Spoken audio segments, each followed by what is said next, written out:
If I was to ask you, what is beauty? How would you answer that? It's quite a challenging question, and philosophers starting from 2,500 years ago and Plato, and surely even far before that, have been wrestling with this very question. And in this video, I'm going to show you what Plato came up with, how the answer ultimately was not very satisfying, and actually my own contribution, if I may, to philosophy with my answer to what is beauty that actually I put into a song. And to give you a little clue, this is the song.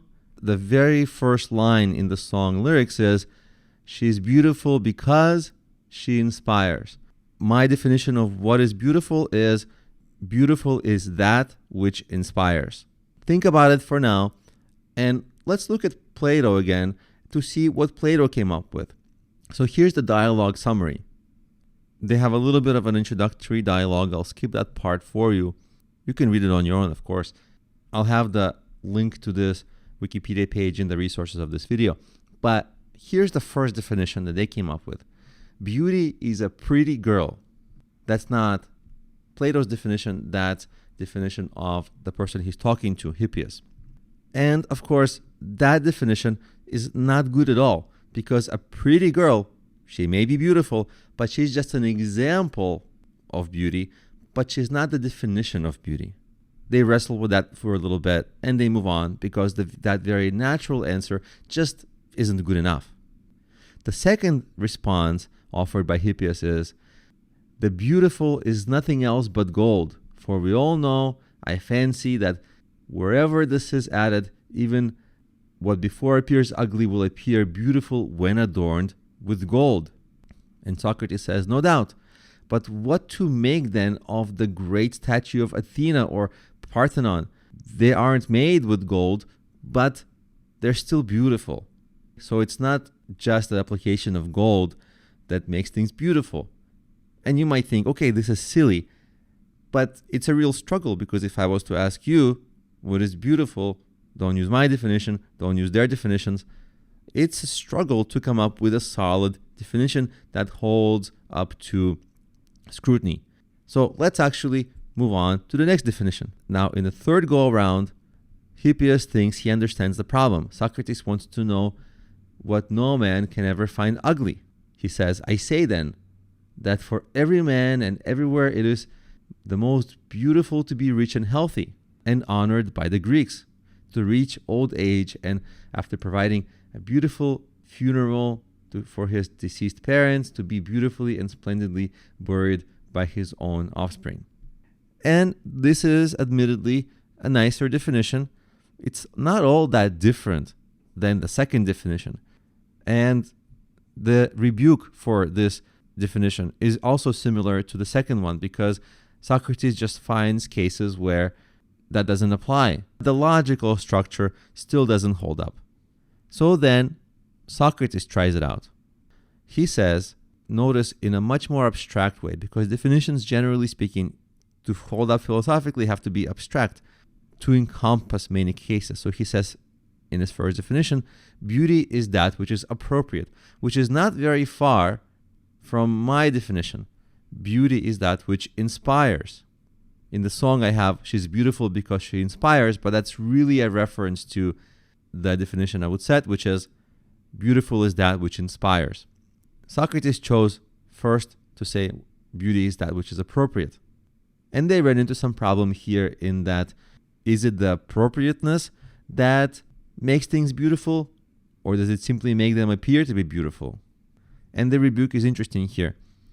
Even a ridiculous man dressed in nice clothing will appear more beautiful, but inside he would still be ridiculous. So even if he was dressed appropriately, but still inside be ridiculous, he wouldn't be beautiful. So that's actually a good counter argument. What about the second definition by Socrates? Beauty is that which is useful. But again, this has some problems. Is it through power that men make things useful? Nevertheless, as is well known, power can as much serve evil as it serves good. And there is difficulty in qualifying actions as bad and good, which in turn requires the definition to be refocused. Beauty is only usefulness applied to good ends or those that are favorable. But actually, I would make the rebuke even simpler in that it's very similar to the rebuke for definition 1. Someone can be useful sometimes, but very useless most of the time. So it's hard to say. Now we're getting a little closer with definition 3. Beauty is that which is favorable. Yeah, that's actually closer to mine. Mine was something that inspires. According to Socrates, this leads to a paradox. The favorable procreates the beautiful, as a father procreates a son. Since the favorable and the beautiful are thus considered to be one and the same, they arrive at the finding that beauty is the reason of goodness. In logic, a cause and an effect are two different things, as a father is different to a son, okay? So that actually rebukes my definition of what's beautiful.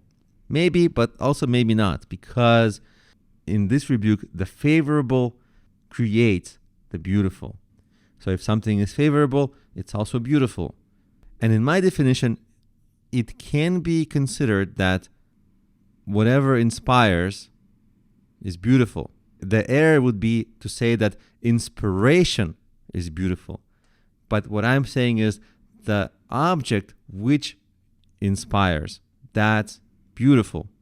So the act of creating the inspiration and the inspirational work is beautiful. And again, the person who created the inspirational work, just like in previous rebukes, we can say that that person can also be very not beautiful in other ways.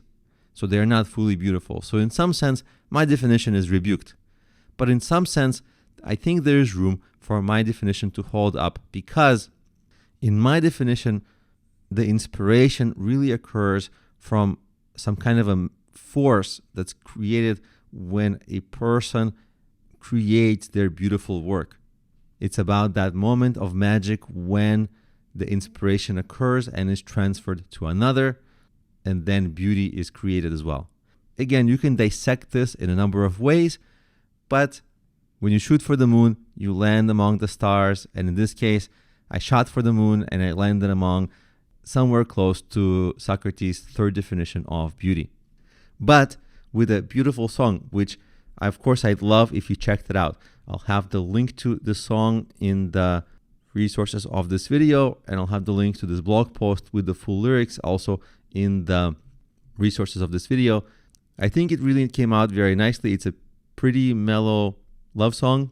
And of course, the great thing is that it tries to solve a philosophical conundrum of 2,500 years, which is a cool thing about it. But it also has many other fun things. It borrows poetry from some Shakespeare, etc., etc. So check it out. Not only would I appreciate it, but I think you will thoroughly enjoy it. But before we end this video wouldn't be complete if we didn't take a look at the fourth definition. Beauty is in the pleasure that comes from seeing and hearing. This is also close to beauty is that which inspires. Maybe even more close in some sense. Because he says, what if we were to say that what is beautiful is that which makes us feel joy? I do not mean all pleasures, but that which makes us feel joy through hearing and sight. This hypothesis, while appealing, contains, according to Socrates, a fundamental flaw, that it ignores the beauty of the more noble pleasures drawn from studious occupation and study of laws. So yeah, I think the hearing and sight kind of limits its own potential here.